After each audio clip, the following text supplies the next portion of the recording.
Assalamualaikum warahmatullahi wabarakatuh. Salam sejahtera bagi kita semua. Semoga semua dalam keadaan sehat dan dalam perlindungan Tuhan Yang Maha Esa. Kali ini di modul Fitomedicine kita akan pelajari tentang khasiat tanaman obat untuk dislipidemia yang meliputi hiperkolesterol dan juga hipertrigliserida. Bersama dengan saya Nur Aini Puspitasari dari tim Laboratorium Farmakognosi dan Fitokimia Fakultas Farmasi Universitas Indonesia. Dislipidemia didefinisikan sebagai kelainan metabolisme lipid yang ditandai dengan peningkatan maupun penurunan kadar fraksi lipid dalam plasma.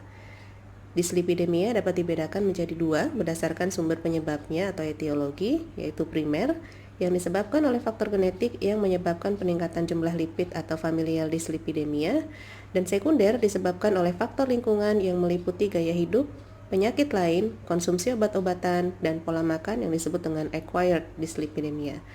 Gejala klinis dislipidemia umumnya tidak ada. Gejala klinis yang timbul biasanya merupakan komplikasi dari dislipidemia itu sendiri, seperti penyakit jantung koroner dan stroke.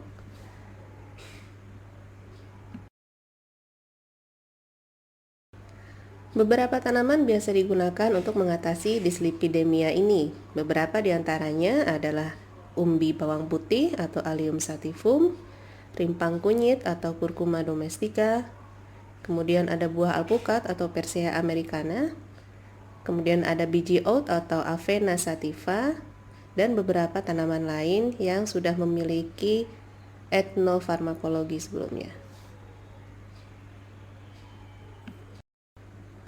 Salah satu tanaman yang akan dibahas pada pertemuan kali ini adalah rimpang kunyit, di mana rimpang kunyit adalah rimpang Curcuma longa dari suku Zingiberaceae yang mengandung minyak atsiri tidak kurang dari 1,85% dan atau kurkumin tidak kurang dari 3,82%. Tanaman ini termasuk ke dalam kerajaan Plantae, divisi Tracheophyta, subdivisi Spermatophytina, kelas Magnoliopsida, bangsa Zingiberales, suku Zingiberaceae, marga Curcuma dan jenis Curcuma longa. Kunyit memiliki beberapa senyawa yang berkhasiat dan memiliki manfaat farmakologis terhadap penyakit dislipidemia. Beberapa golongan senyawa diantaranya yaitu kurkuminoid, terpenoid, dan flavonoid, dan golongan lain. Untuk kurkuminoid ada kurkumin, dimetoksikurkumin, dan bis-dimetoksikurkumin. Kemudian untuk golongan terpenoid ada beberapa diantaranya ada procurkumenol, kemudian ada kurkumanolid, dan lain-lain. Sedangkan untuk golongan dari flavonoid ada apigenin, luteolin, quercetin, camphorol, dan lain-lain. Sedangkan untuk golongan lain yang memiliki manfaat farmakologis juga ada fenol, asam organik, alkaloid, dan steroid. Kunyit memiliki beberapa manfaat farmakologis, diantaranya adalah antitumor, antimikroba, antioksidan, antidiabetes, dan antiinflamasi. Dengan efek hipolipidemik yang dimilikinya, dia mengatur metabolisme hepatik lipid melalui aktivasi AMPK dan peningkatan ekspresi PPAR-alfa dan merangsang pelepasan eksosom untuk menghilangkan kolesterol dan mengurangi akumulasi lipid intraseluler yang diinduksi oleh antipsikotik, dan bertindak sebagai inhibitor VFAS sehingga menghambat diferensiasi adiposit dan akumulasi lipid. Beberapa uji efikasi telah dilakukan terhadap tanaman kunyit ini. Di antaranya adalah uji praklinis dengan menggunakan burung puyuh atau Coturnix japonica dengan jumlah 10 ekor yang kemudian dianalisa kolesterolnya dengan pengambilan darah puyuh pada hari ke-60 dan pengukuran kadar kolesterol darah dilakukan dengan menggunakan metode enzymatic colorimetric test CHOD-PAP. Kemudian untuk uji klinis yang telah dilakukan dengan menggunakan sampel sebesar 22 orang dan menggunakan ekstrak kunyit dengan melakukan pemeriksaan IMT dan kadar lemak darah awal, dan 12 hari kemudian dicek kembali kadar lemak darahnya. Dan di sini terbukti bahwa rimpang kunyit dapat memperbaiki nilai kadar lemak darah dari pasien hiperlipidemia. Ketentuan penggunaan dari rimpang kunyit yaitu dengan menggunakan dosis 500 mg kurkumin per hari atau 3-9 gram ekstrak kering per hari atau 0,5-1 gram infusa sebanyak 3 kali per hari. Untuk toksisitasnya, tidak ada efek toksik pada pasien setelah 3 bulan rutin mengkonsumsi 8.000 mg kunyit per hari secara oral dan tidak memicu efek genotoksik, karsinogenik maupun teratogenik. Untuk efek samping yang mungkin muncul untuk penggunaan kunyit ini adalah mulut kering, iritasi GI, ruam kulit, dan rambut rontok. Kemudian untuk interaksi obatnya, hati-hati terhadap penggunaan NSAID, antiplatelet, antihiperlipidemia, dan warfarin.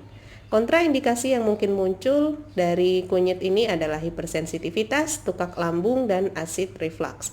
Dan untuk peringatannya, konsumsi bersama dengan antikoagulan atau adanya obstruksi saluran empedu.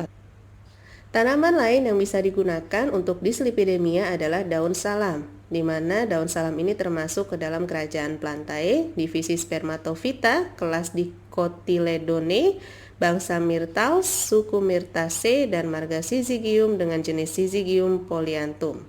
Dengan nama lain dari tanaman ini adalah gowok, manting, kastolam, meselanga, atau ubar serai.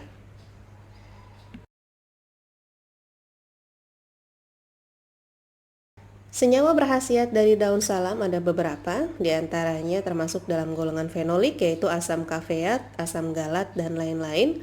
Kemudian golongan terpen ada azulen, squalen, farnesol, dan lain-lain. Dan juga adalah golongan steroidal yaitu beta-sitosterol. Zat aktif yang mampu menurunkan kadar trigliserida darah sehingga dapat mencegah terjadinya dislipidemia adalah flavonoid quercitrin dengan struktur yang dapat dilihat pada slide, dan ada hidroksikafikol yang juga berperan penting dalam menurunkan lemah darah dan struktur dapat dilihat pada slide. Manfaat farmakologis dari daun salam ada beberapa, diantaranya adalah antioksidan, antidiabetes, antihipertensi, dan antimikroba. Dan untuk efek hipolipidemiknya, dia bekerja dengan menginhibisi lipase pankreas atau enzim yang penting untuk pencernaan lemak. Hidroksikafikol dan 2 dimer lainnya bertanggung jawab atas aksi penghambatan lipase. Telah dilakukan beberapa uji efikasi terhadap daun salam, diantaranya adalah uji in vitro yang dimana telah dilakukan uji aktivitas lipase yang ditentukan dengan mengukur hidrolisis PNPB menjadi P-nitrofenol pada panjang gelombang 405 nanometer menggunakan plat UV transparent 96 well pada ELISA reader dan menghasilkan memberikan inhibisi lipase pankreas sebesar 38,2%. Untuk uji praklinis telah dilakukan pengujian terhadap fraksi etil asetat ekstrak daun salam pada tikus putih galur wistar yang diinduksi diet tinggi lemak dengan dosis 20 mg per 200 gram berat badan setiap hari selama 21 hari dan terbukti dapat meningkatkan kadar kolesterol HDL dan tidak ada perbedaan bermakna pada kolesterol total dan kolesterol LDL sebelum dan setelah perlakuan. Selanjutnya telah dilakukan juga uji klinis dengan kelompok perlakuan sebanyak 15 orang. Untuk ketentuan penggunaan daun salam memiliki toksisitas yang rendah karena memiliki LC 50 lebih dari 1000 gram per mili yang diuji terhadap larva udang air asin atau Artemia selina. Sedangkan untuk dosisnya menggunakan 8 lembar daun per hari pagi dan sore. Dengan cara pembuatannya bahan direbus dengan 2 gelas air sampai menjadi separuhnya. Untuk keamanannya tidak dianjurkan pada kelainan hati dan ginjal. Untuk efek samping belum dilaporkan namun seharusnya relatif aman karena efek sampingnya tidak signifikan dan untuk interaksi belum ada dilaporkan.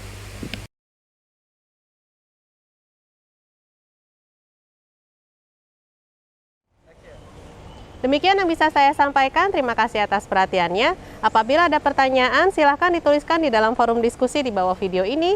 Dan jangan lupa untuk mengerjakan tugas yang ada di modul ini. Terima kasih, Assalamualaikum warahmatullahi wabarakatuh.